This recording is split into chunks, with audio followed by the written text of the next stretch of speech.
First things first, man.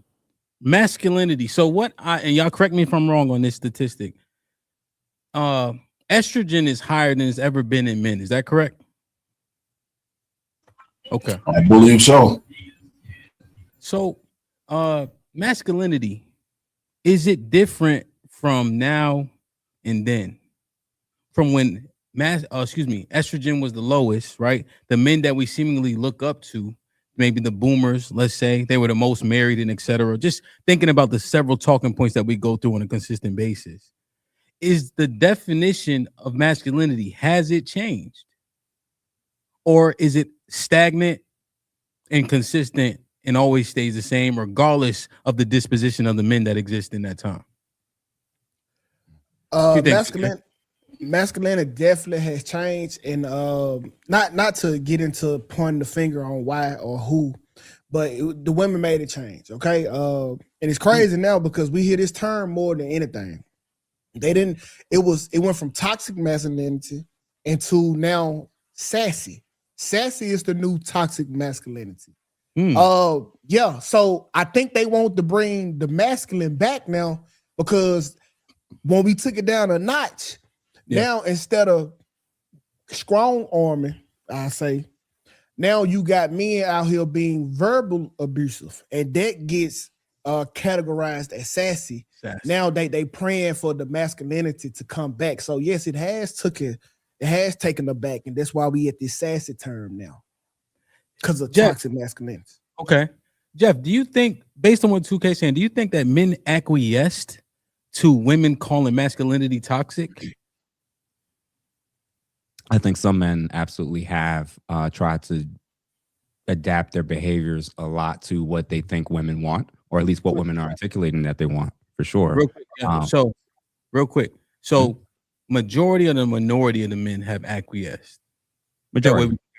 Okay. Go ahead. My bad. Yeah, it's not even close. I think there's very, very few men that are willing to even be honest about how they feel about things in front of the presence of women, whether it's family members or women that they're related to or look like. That's just not unusual to me.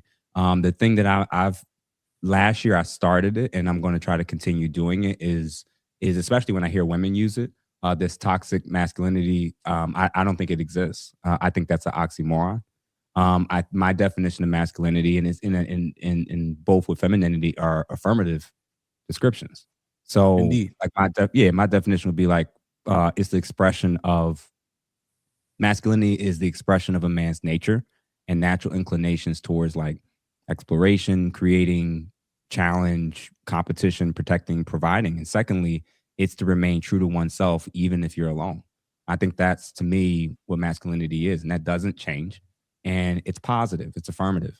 So when people take negative things men are doing and then saying it's a toxic masculinity, I'm like, that's just a man being toxic. I wouldn't, like a woman that's being horrible, I wouldn't say that's toxic femininity. She's not being feminine. I would say she's being the opposite of being feminine. So that's, it's like it's a word parsing thing for me.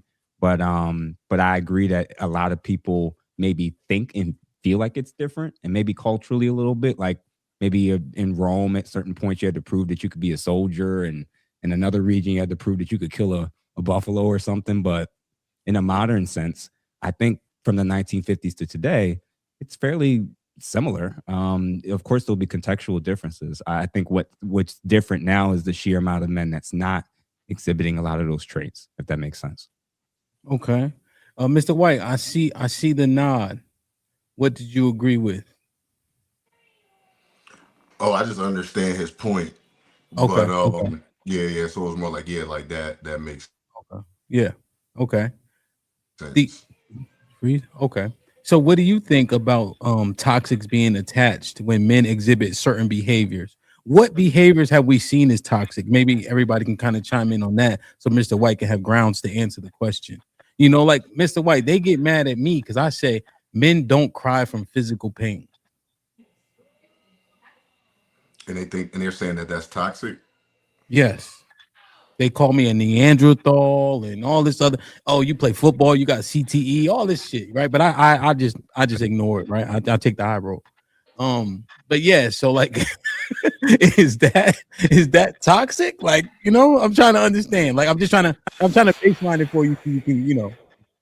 Yeah, I don't think that's toxic because for the most part it's true, right? Like you always have the exceptions to the rule, but for the most part we don't cry from pain. I do think what's happened though is from back then till now is just the amount of information that we taking in. And Mhm. so it's so much confusion. That's why I love your show, because one thing you do is you mine things out and y'all actually will talk about things and come back through it to where people really can make a conclusion based off of a Mhm. lot of different points of view. But that doesn't happen. So you have people who are finding, their own little spheres, getting something that lines up with what they want to believe in, and then they just kind of run with it. So it's just a bunch of confusion to the point to where we don't even deal with each other in love. For real, Mhm. right? Like even when we're pointing out a woman's issues or they're pointing out a man's issues, a lot of times it's from a place of hurt. It's not from a place of, hey, let me really understand this person. Let me really get this person to understand me so we can understand each other. It's just so negative all the time. So, Mm. Okay. Okay. Now, I understand your sentiment, right? mhm. And I even see what you did in terms of when Jeff was talking, just the acknowledgement, right? The affirmative that I'm indeed tuned into what you're saying. Now, back to toxic masculinity, and I appreciate the soliloquy, no doubt. What what do you what do you think masculinity, right, can be toxic? No. You know? Okay.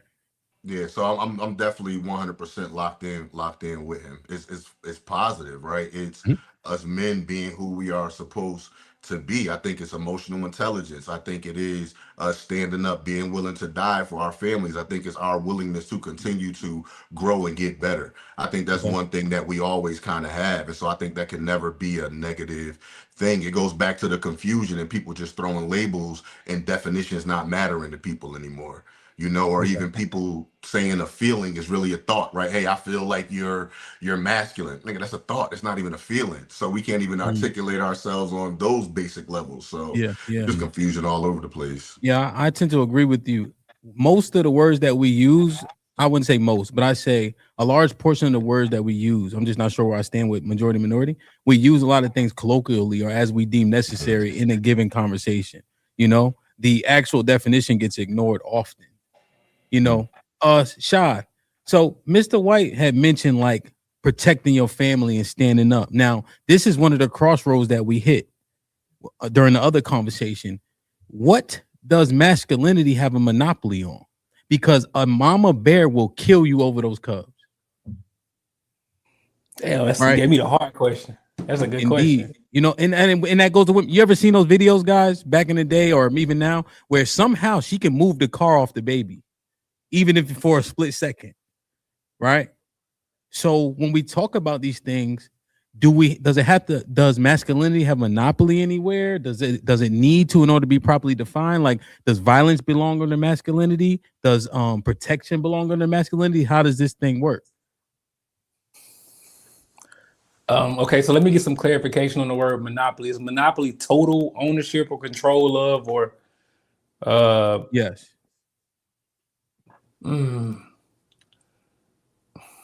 I think there are elements of masculinity that we attribute totally to men or males.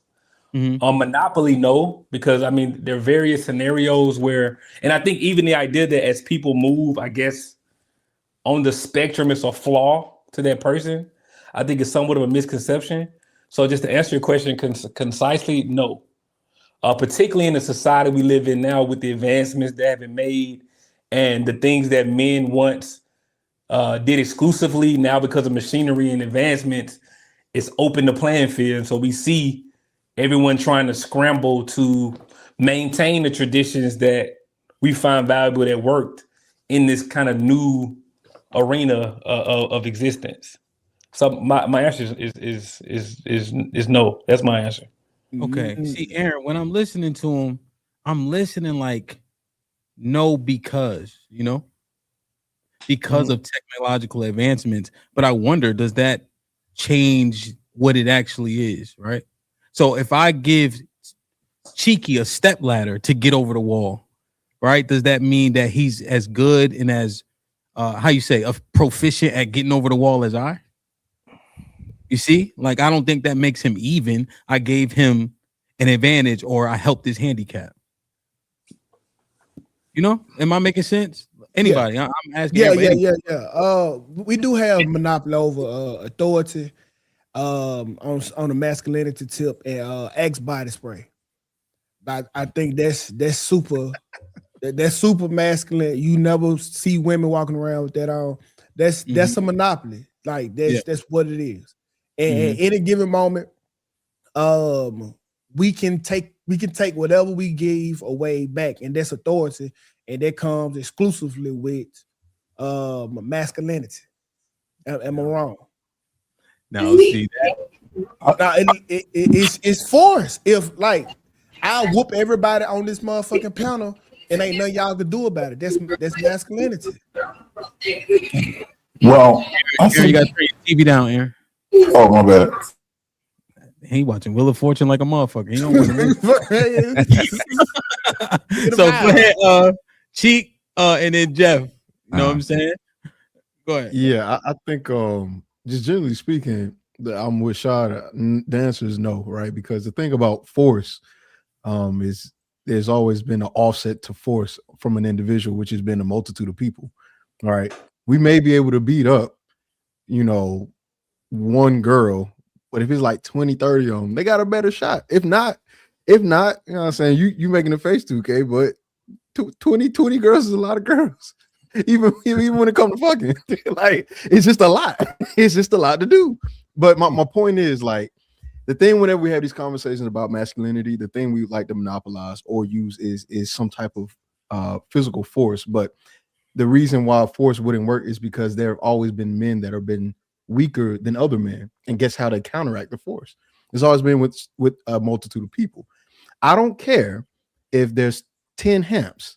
If there's 1,000 me's and I'm not as strong as HAMP don't really 10 HAMP versus 1,000 me's don't really matter, right? And that's been the offset, and in a lot of ways. So if we try to discredit, the power of capacity and the overall amount as well as technological advancement, then I guess you can make that statement. But there's always been people who have been lesser than, and the way they've overcome has been through sheer over-enforce, and that's not masculine or feminine, that's strategic, right? What we'll start to realize is what I think because we had this conversation beforehand on your show months ago. Yeah. The things that make masculinity and femininity is penis and vagina. I remember when we made that list and everybody was saying something, and I said something very simple. All I said was, if you got a dick, you're masculine, right? And if you have a vagina, you're feminine. Because anything that you name, I can say women have the ability to do, especially in today's time. Crossover. So no, absolutely not. Okay. Would you consider you okay, ever watch Power? Before you respond to because Jeff wanted to go, and then you maybe can respond to everybody. Then we still got to get Aaron, and he turned the TV down. Go ahead, Jeff. Yeah, I think what's happening in terms of a lot of the confusion about this topic is related to, and I'm just trying to write something down so I don't forget it.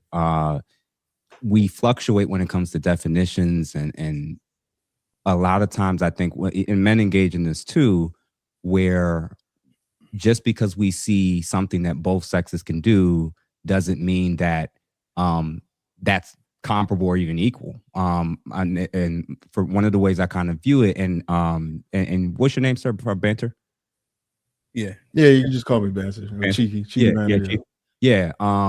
One of the things that you said that I kind of would lean in on is the biological reality. Is that our biological hardwiring, our physiological differences have designed us to be able to do things better in different areas, different strengths. And the things that we're most designed to do, when we do them, that's when we're walking most in our masculinity or femininity. Yes, a woman can build a treehouse. Yes, a man can do something a woman can do. But there's things that I think each sex is physiologically and biologically already designed to do from birth on, that when they just do what's naturally been designed or that they come with as a product, I think that's when we're most in our element. Does that mean that I can't do something my wife can do and vice versa? No. But when she does it, it means something more to me than when I do it, and vice versa. And the things that I know she needs from me, when I do them, that's when her needs are met, and vice versa. Whereas when we do the other things, that's cool and all. And I think the struggle with this is people are trying to, in the modern times, they're picking and choosing what parts of masculinity or femininity, according to whatever they're treating it like a la carte. We're picking which parts we want, which parts we don't. And now we're at this strange place where you have a lot of feminists. You have that includes men and women who identifies that, who are using a lot of terminology to try to explain like basically blank slate theory. We're all the same. There are no more roles. Mm-hmm. And then there's problems when situations arise. Mm-hmm. And people get dissatisfied. People don't step up in the way that they thought he or she should. And it's because there's something ingrained in us. And I don't think it's all just sociological. I think it's actually a biological thing. This is why when we say women are hypergamous by nature, we're not. So, you know what I'm saying? So I think that's more so what's going on. I think that Banter was absolutely right. A lot of it's the biological component, but the secondary piece is the blank slate theory. The more and more you believe in that, the harder it is for you to actually explain what your role is as a man and what her role is as a woman. Indeed. You can't define it, right? Essentially, exactly. And that's what they want. Oh, it's harder to define for sure. Yep. Yeah. I think blank slate would mean that there's no delineation, essentially. Right. You know? It's neutral. Yeah. Go ahead, today, and then I want to get Big Aaron as well. No, I was just wanted to talk about the point that just because you had a penis, that means you was masculine, and you had a vagina, that mean, because I wouldn't consider, like, you ever watched Power before? Yes. You remember Lobos, the drug dealer? Yes. Like, would you want to consider him as masculine? Would you? No, he was effeminate. Okay, what about Prince? He's effeminate. That's what I'm saying. So like them two people and Michael Jackson, they alone break down that construct of what he like. Just because you are born with a penis or a vagina makes you masculine or feminine. I just really think that it's kind of the way you do stuff. Like I really don't have a great example. I'm not great at articulating myself. I grew up in the South.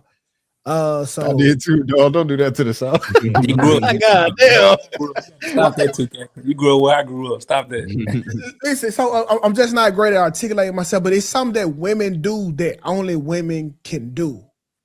Like, and it makes sense. Like if a man poop, it's okay, but if a woman fart, it's ugh. You know what I'm saying? It's just a difference. Yeah. Like, share, subscribe, tell a friend, tell a friend. DJ HAMP about to go live again. So hit the likes, my friend, on your way in. First off, salute the chat. And to all new cousins, welcome back. Heard you searching for the real, well, this is where it's at. The latest topics and panels, and brother, don't get sent to the bathroom. We got all the stats, too, back to facts in the morning or the afternoon. Tuesday, women's POV, 2 Fridays, there's a jamming tune. It's a community of real, and we better than the world news. This might be risky, I hope you know. This might be risky. Let's go.